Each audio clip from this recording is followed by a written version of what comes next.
Globally, meteorite hunting has become a lucrative business, with chunks of alien rock traded online and shipped between countries. Every day, about 48.5 tons of space rock hurtle towards Earth.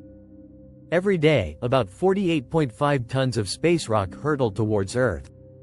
Meteorites that fall into the ocean are never recovered.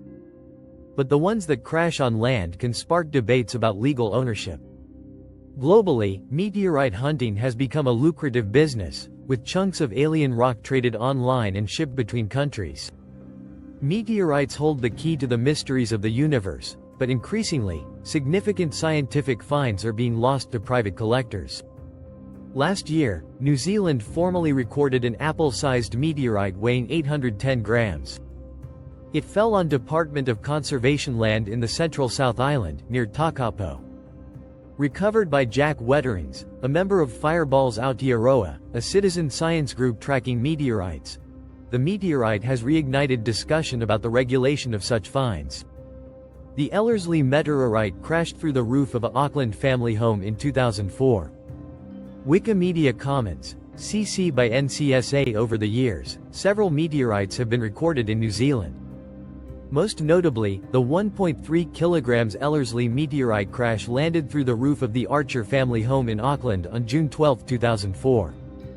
Bouncing off the sofa and eventually settling in the middle of the living room floor, the meteorite caused an international stir, with several individuals worldwide offering to purchase it.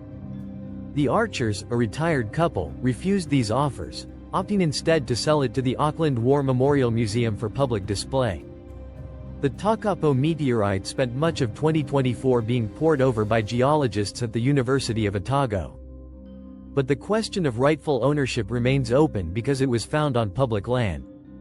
How New Zealand deals with meteorites despite their interstellar origins. Ownership of meteorites is determined by the law of the country where they are found. Approaches vary from country to country.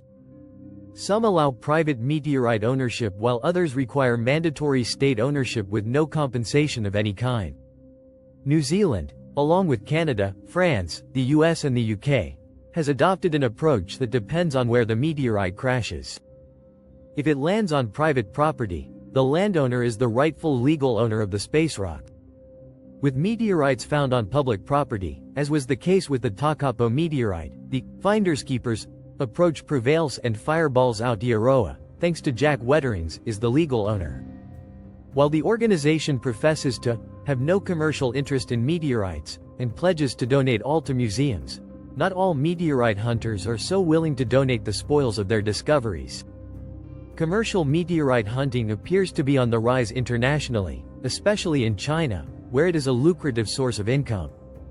Some meteorites can fetch millions online.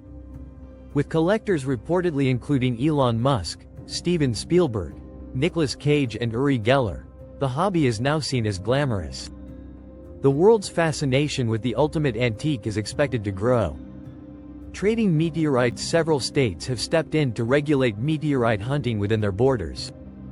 In New Zealand, the export of movable protected objects, including Taonga tuturu, objects with Maori links, is heavily restricted. Under the Protected Objects Act 1975, which incorporates both the 1970 UNESCO Convention on the Prevention of Illicit Transfer of Ownership of Cultural Property, and the 1995 UNIDROIT Convention on Stolen Cultural Objects, permission must be obtained from the Chief Executive of the Ministry for Culture and Heritage before protected objects can be exported. Meteorites are listed as protected objects under the legislation, and as a result, the Chief Executive must consult two expert examiners in determining any export license application. Penalties for illegally exporting or attempting to export meteorites without a license are hefty. They include automatic confiscation of the item to the Crown, a term of imprisonment of up to 5 years and a fine of up to 100,000 New Zealand dollars for an individual and $200,000 for a body corporate. If the export license application is declined, for whatever reason, there is a right to appeal the decision directly to the Minister for Arts, Culture and Heritage. If the minister opts to uphold the decision, or if the applicant decides not to lodge an appeal, the object is automatically listed in the Nationally Significant Objects Register. While New Zealand has adopted legislative measures to regulate meteorite exports, the relationship between finders and scientists could become increasingly tense. Perhaps meteorite collection should be strongly dissuaded unless it is strictly for scientific purposes? Time will tell whether an easy compromise can be found.